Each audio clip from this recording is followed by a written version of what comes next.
Hey everyone, this is MFT Raw and here is some camera news. Now today I'm going to start off with a slight correction because last week we reported on Sony's forthcoming announcement on the 19th of November and I speculated on what products we could possibly see.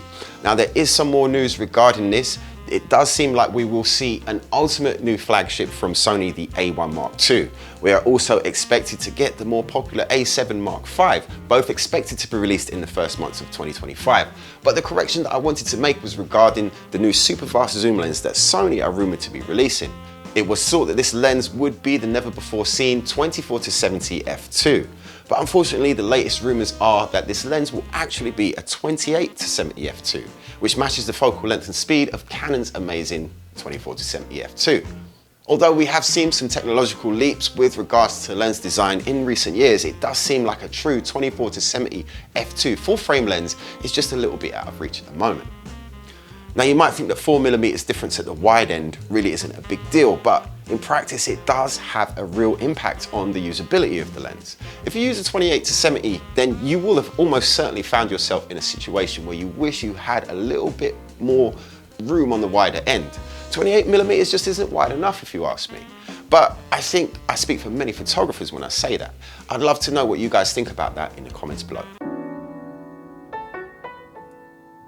Okay guys, I'm going to level with you. There really doesn't seem to be that much going on in the camera world this week. Okay, we've got the Sony announcement, which is happening on the 19th of November. Canon are expected to be releasing 3 new lenses next month.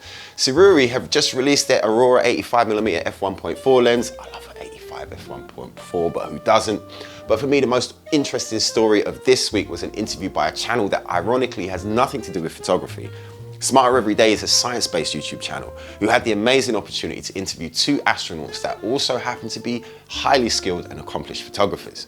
Don Pettit and Matthew Dominic, who are right now orbiting the Earth at 17,500 miles an hour aboard the International Space Station.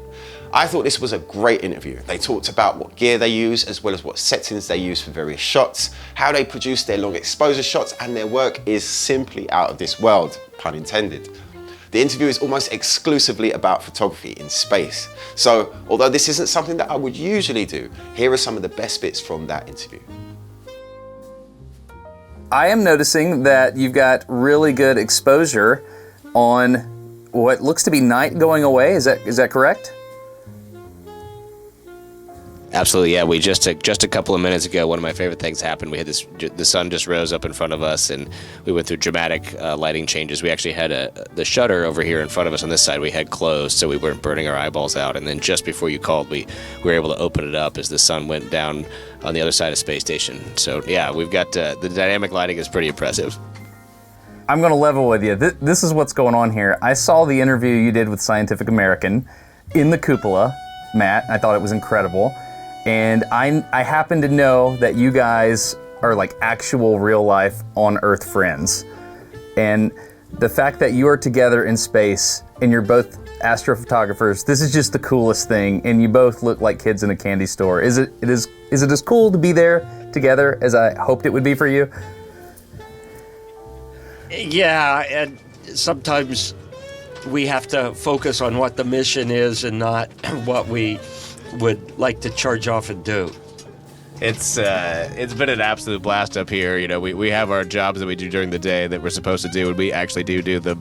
But going off and hopping into the cupola and taking pictures or learning a lot of stuff from Don before I launched. You know, Don and I spent a lot of time in his backyard, and he was explaining some of the things you need to know, or I'd borrow a camera, and Don would show me a few things in the camera and give me a head start. So it's awesome that just the way things worked out. Don's up here on Space Station, and we're having a blast. One thing I do want to point out, the cupola is a pretty tiny, cramped place, and sometimes we've had up to 6 people in here, but looking at special events. But you need a real wide-angle lens in order to gather the scope of what's going on here. And the video camera we've got a wide-angle adapter on it, but it is not the same field of view that you can get on a standard mirrorless camera. Got it. Do you have your Z9 handy? Like, do you guys have that thing and the wide angle? What wide angle lens are we talking about?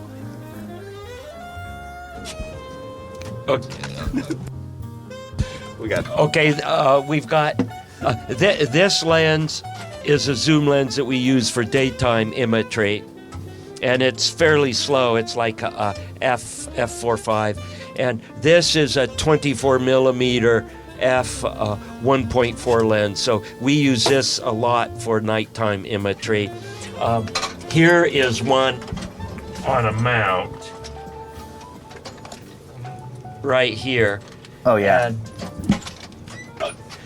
this is a 50 millimeter f1.2 lens, and it's not an ultra wide angle lens. It's kind of considered a normal lens for this format of camera, but man, it really sucks in the light and allows us to do nighttime imagery.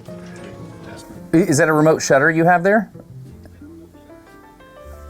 Yeah, exactly. Cable release. This is kind of fun to handle a camera, and one of the really cool parts I enjoy about using a camera up here is if I need another hand, I just leave the microphone where it's at. I can just talk into the microphone, so it's like I have three hands. But Don and I have been really having a blast with this 50 millimeter lens. It's an f1.2, so it's really fast. Takes in it's just a giant light bucket, and we've been on different shifts. So Don every morning has been taking pictures of the comet, and then late at night I've been taking pictures of the comet that we've had going on right now, and streaming them down to Mission Control as well. So I've been having a blast doing that.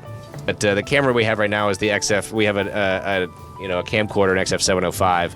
On a downlink, it's hardwired into space station. We have a cable running back down into node 3, we call it, and that goes into a coder. So we're actually on a cable with the camera we're currently using. The Z9s are predominantly our still cameras that we use, and we do have some cool like 16 millimeter fisheye lenses. We have an 8 millimeter fisheye lens that we put on the Z9. But we have a little spinny wide-angle attachment that we put on the camera we're currently on. It's actually kind of fun. You can kind of spin it off, and you can see the perspective change real time there for the camera we're currently using. Oh, that's awesome. Oh yeah, that's it. That's really cool. So you hold the camera. Let's see if you can do a good spin, Don. It's kind of fun to spin it off real nice, and there we go. Now you can see this lens spinning off the front of the camera. We have a good time with the tools we have available. Oh, that's great. That's awesome. So there's a few questions I had. When I saw your Scientific American interview, which was great, you were talking about these new filters. And so what I'm wondering, these filters on the window, most of the photos I've seen of space station, of the Earth, the ground's been blown out. But these filters allow you to be able to see you in the cupola and the Earth, correct? I borrowed an idea that the big boys at Hollywood use when they do filming indoors with windows and brightly lit scenes outside. You want them all balanced, and the intensity is just too great to record with standard equipment. So what the big boys do is they put neutral density filters in as a thin film over the windows to balance the intensity between the outside and the inside. And that's what we've done here. I talked NASA into cutting some 4-stop ND filters to fit the cupola windows. And we can put them up. It takes a few minutes to put them up, but it allows balanced video to be done in the cupola. It's really bright outside, and by cutting the intensity down 4 stops, 4 EV, that's a factor of, 16, right? It's huge. And it allows you to balance the internal video with the outside. For still cameras, you don't need that because you can put a flash on and you can pump enough light inside the cupola to balance with the sunlit outside. Actually, I think we can quickly demonstrate it.